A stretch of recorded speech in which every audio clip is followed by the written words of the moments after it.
Hey, good morning. This is Ben Cohen, otherwise known as Cyber Ben, to some at least. That's going to give you a quick review on the new Biktrix Rogue Hawk, which I received a couple weeks ago, but I just moved to a new home and couldn't really get on it. And then after I got on it, I had to do some tweaking to get the tires worked out, which was really my own fault. Quick hint, most tire liners, the manufacturers will usually recommend against them, but still sell it to you if you beg nicely, which I did. And the tire liners ended up throwing both the wheels off balance. So I had to get to a local bike shop. I luckily have a very excellent local bike shop called the Virginia Beach Electric Bike Center, the oldest electric bike exclusive bicycle shop in the state of Virginia. Probably one of the first in the entire country. And he was able to get everything worked out and get those liners out, and then everything worked perfectly. The Rogue Hawk is a 70 volt 21 amp hour beast of a electric bike. It is a rear hub motor, which is a little different for Biktrix. If you're familiar with Biktrix, they're a Canadian manufacturer located in Saskatoon, Saskatchewan in Canada. And they have generally put out mid-drive bikes over the years. Their popular line is the Juggernaut line, and I've had one of their previous bikes, which was their full suspension Juggernaut, which was a fantastic bike, which unfortunately, because of having some skeletal issues and all that, I wasn't able really to ride it the way that it needed to be ridden anymore, and had trouble getting my leg over because it was a full frame bike with a top bar and everything, so it was a little too much for me. And so I was lucky enough to find someone who wanted to put it to good use as a hunting bike, and with that money from selling that bike, I was able to get this one. Waited a little over 5 months, I think, for this bike to be delivered. Maybe 6 months, actually. But as you can see in the background, I'm no stranger to having to wait for things, because I waited 4.5 years for that Cybertruck. So anyway, as an e-bike, this thing is outstanding. I sort of refer to it as like a dad's SUV on steroids. Sort of not unlike the Cybertruck there. I can do a little bit of everything. I don't think I take it for any serious mountain biking, but for hitting trails and certainly for hitting the neighborhood, which I'll show you in a few minutes, it does a great job. It's extremely fast. So far I've had it up to 35 miles an hour, and I'm 6 foot tall, actually 5'11", sorry, and 225 pounds, so I'm not exactly a lightweight on the bike here. I'm going to give you a sort of a look around. I have obviously added some geeky stuff to it that very solidly makes it a dad bike. Between the back seat there for the 2.5-year-old who absolutely loves riding on this bike. Of course, you've got to have the RAM mount or similar cell phone holder, because no one likes dropping a $1,300 phone on the ground as you're hitting a bump. Then, of course, a water bottle holder. An extra light, only because this did not come like my previous one did with what they call the Armageddon light. So I am supplementing their pretty decent light with an extra light there just in case, because I do ride at night sometimes. And then, of course, it's always good to have a mirror as well. Anyway, I'm going to take you guys on a ride and show you what this thing can do. It does have 3 different modes, Class 1, Class 2, and Class 3. Just taking it through here, all you do is push in the information button, hold it for a minute, for a couple seconds actually, and you can cycle through. Class 1 takes you up to really, I think, just to 20 miles an hour. The torque on this thing is absolutely insane. Class 2 takes you up to 28 miles an hour, give or take, and I've actually had it over that in Class 2. And then Class 3 is unlimited, not actually legal on a lot of roads, because it takes it up to beyond moped range even, 35, 37 miles an hour. If you're about 130 pounds, you can probably hit 40 miles an hour on this thing. It's insane. So with that, I don't plan on doing a lot of that with the kit on the back, or even at all, but we'll see. Anyway, I'm gonna go ahead and get on here and give you guys a little bit of a ride and show you what she can do. So one thing that I wanted to point out here is it does have sort of a basic level shifter and derailleur combination with the Altus in the back and the Shimano SIS index shifter in the front. I will say that I think some thought went into this by the owner, Roshan Thomas at Biktrix. He designed the bike himself and sort of designed it for the way he would want his bike configured. And the reason he went with this is simply because of ease of use. Because this has a motorcycle style throttle, as you can see here, the other kinds of shifters were probably going to get in the way of being able to use your throttle and then be able to access the shifters with the over-under style. Just wasn't going to work with this kind of bar. So that's why you went with this shifter. They're actually incredibly rugged. And so from an ease of use standard, you know, are they as precise as some of the other ones? Probably not. Do they get the job done? Absolutely. All right, so let's get on here. This is a torque censoring bike rather than the more traditional cadence censoring. So it gives you a little bit of a smoother delivery in your pedal assist modes. I was actually at the bike store yesterday getting this thing adjusted, and there was a customer in there that was trying out both pedal assist with the torque censoring and then with the cadence censoring. He noticed a huge difference between the two.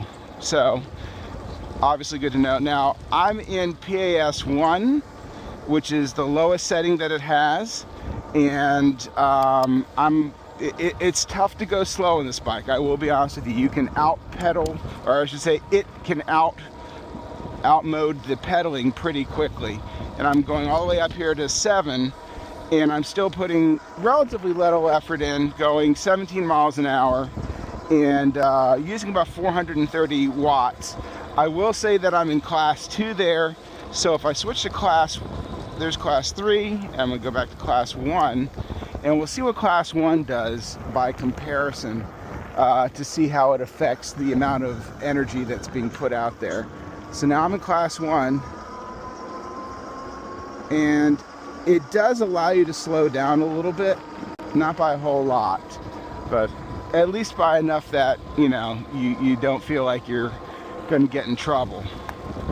Still, with this kind of bike here, you're going to generally want to watch where you ride. This is not a ride on like I'm in Virginia Beach, so we have the boardwalk, and this is not one you're going to necessarily use the electric on in the boardwalk, other than maybe keeping the motor off except for a little occasional throttle blip, because people are going to yell at you because it looks like you're riding a motorcycle. So yeah, people think they're going to ride a motorcycle on the boardwalk, and that can get you yelled at without a doubt. If you keep things on the down low, though, you're generally not going to get in any trouble, so that was good.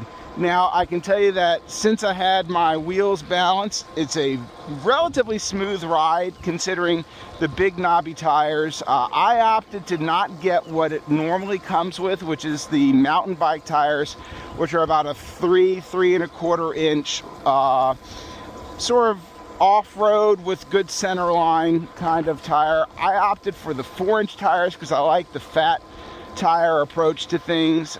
These are a pretty aggressive tread, and because of that there's a little bit more road noise and a little bit more bumpiness, but it's still a comfortable ride. And this is a dual suspension bike, so it's got some really nice dampening shocks in the front, and then it's got that center shock in the back that is adjustable. And so even without any kind of seat post adjustment, you still can get a really nice ride. And of course, you know, going pretty fast. We're going to be hitting some bumps here on the bike path. And for those of you who are hating on the whole bike path usage, all I can say is it's Sunday morning at 8 o'clock in the morning. People are coming back from nights out and stuff like that, a little bit bleary-eyed. I'm going to use whatever safety I can have, even though I'm in a fairly nice residential neighborhood here. I don't really want to take any chances of getting hit by a car that claimed they didn't see me. On that note, you can see this color scheme here with the light blue and the orange.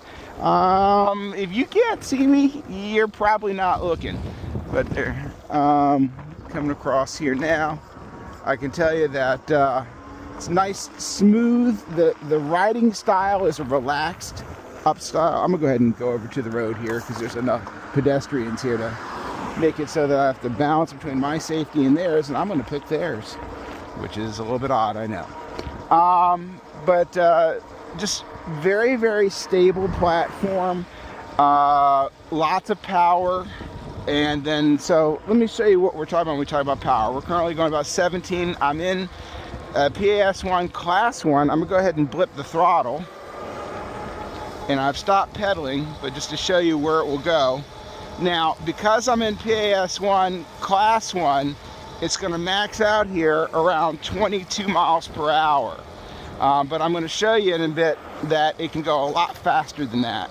And it actually limited itself and went back to 20 because I believe that this new controller is actually a learning controller.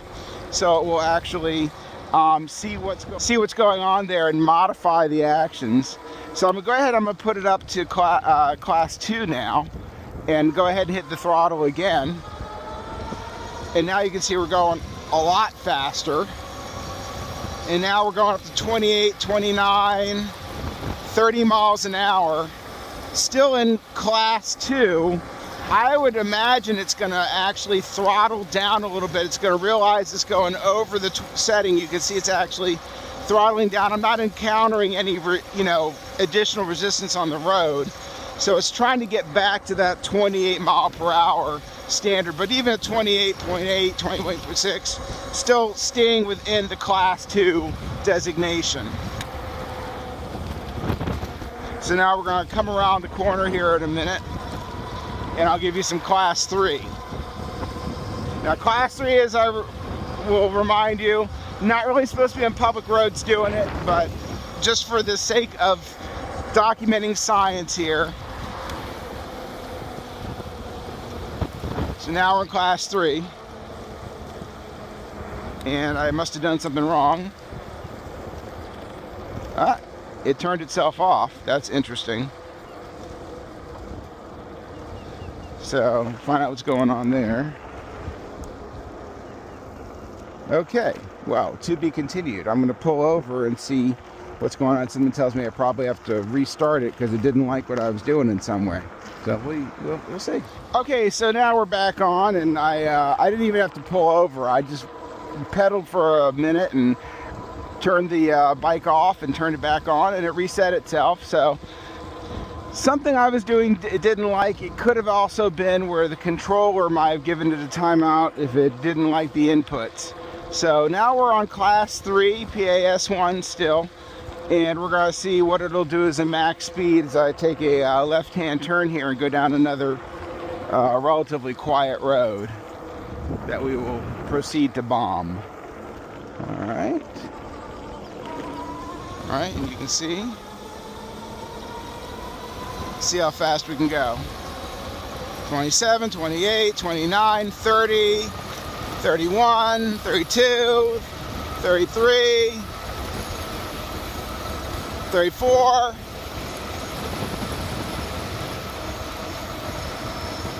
It doesn't look like it's going to hit 35 today, but I would say that normally it probably could. This is a bike that's definitely a 30 plus mile per hour bike, and as I said, with my relatively large frame, into the wind, and still could lose a few pounds, it's able to handle it quite well. So as I said, now this is PAS1. We're gonna come back and put it up to PAS5. Ah, there's a cat in the road. Well, that's not something you see every day. Good morning. He's just sitting there in the road. Obviously, he's more trusting of the people on the road than I am. But well, you saw that. The dog went after me. Apparently, he wasn't thrilled with the color choices I made. We'll see. On the way back, we'll do the PAS5 and see by comparison how fast it can go with regular pedaling and without having to, kill yourself. So, we'll see. Talk to you in a minute. Okay, so now we're going to go ahead and bump up the PAS to 5 and see what it can do. See if I can out-pedal it or if it out-pedals me. I think it's going to... Well, there you go. That's PAS 5. And I'm cycling at 31 almost. Yep, 31, which is pretty darned impressive. Very stable platform, by the way. Super stable. Feeling very smooth overall. 32. And remember, I'm pedaling in PAS. So it's still putting out 1,500 watts. Maybe more than that. 1,700. So I think that this thing actually can go up to, I heard 3,000 watts max output on this hub motor. They've got a special motor here that can really do some unusual stuff. All right, so I'm gonna go ahead and bring it back down to less insane riding. Hope you don't mind.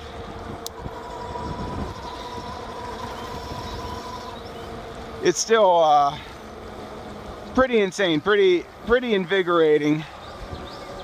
Though I do plan on using this as a regular bicycle. Definitely taking some hit on the battery consumption, simply because when you're going this fast, you're going to use a lot more power a lot quicker.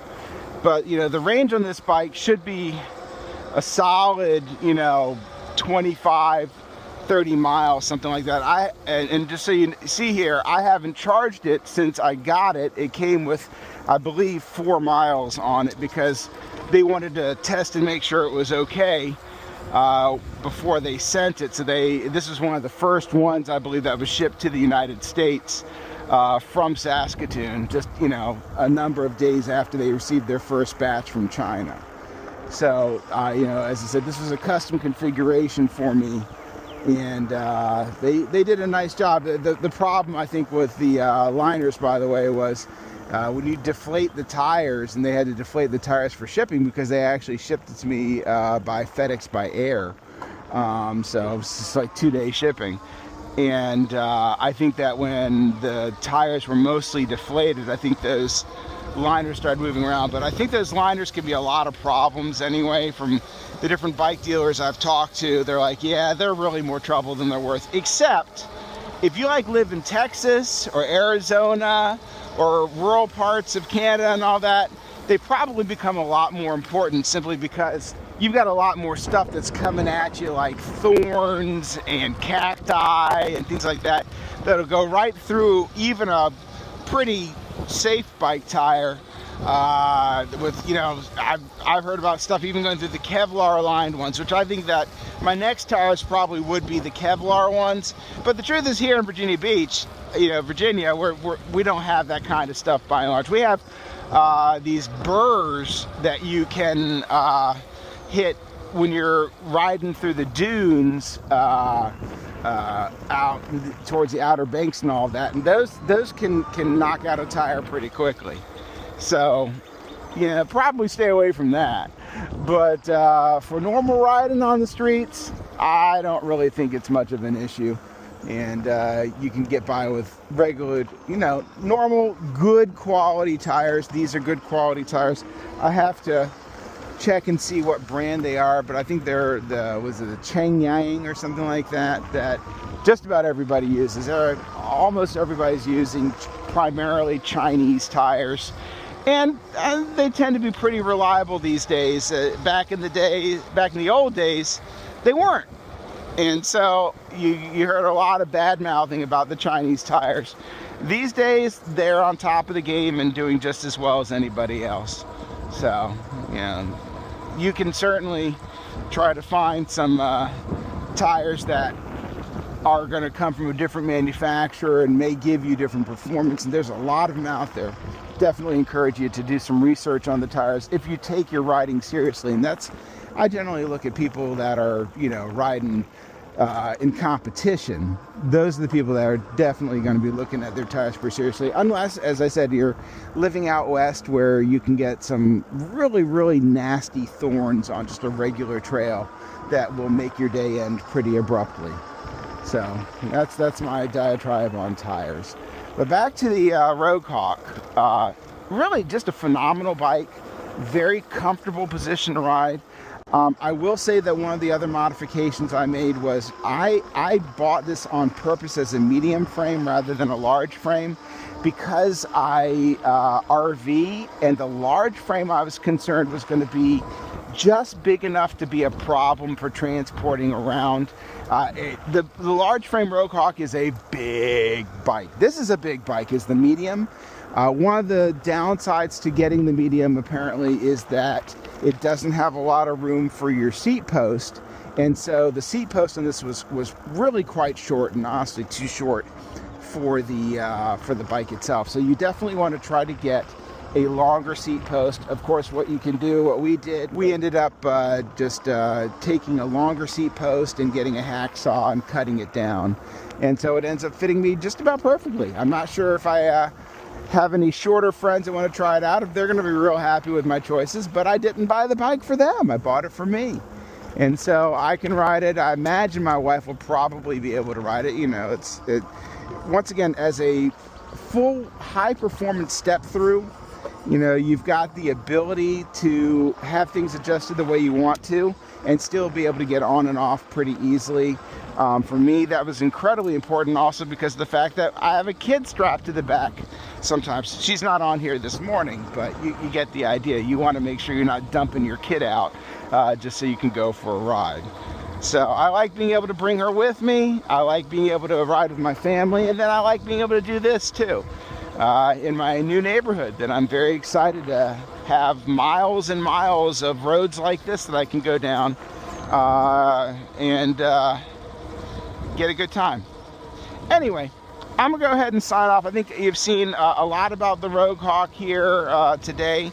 I'll probably do another video or two on it, but check it out.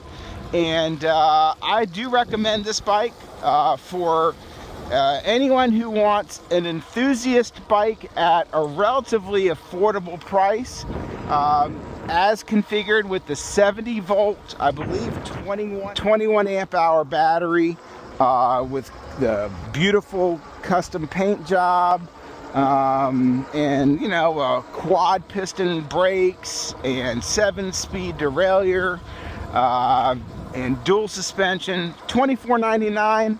I think it's a bit of a steal, because it just has a lot of components that are very desirable components. It's a configuration that's comfortable to ride, and I could see myself riding, you know, 30 plus miles on this without a problem, because it's configured that way. So anyway, I hope you enjoyed the video.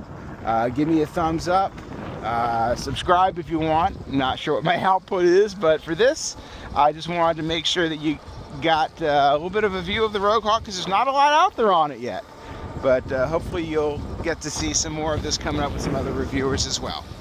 Take care. It's Ben Cohen. What did I call it? Cyber Ben? Listen, I'm trying. Have a great day, and try out the Biktrix Rogue Hawk, and look at their whole lineup too, because they've got some great bikes at very, very competitive pricing.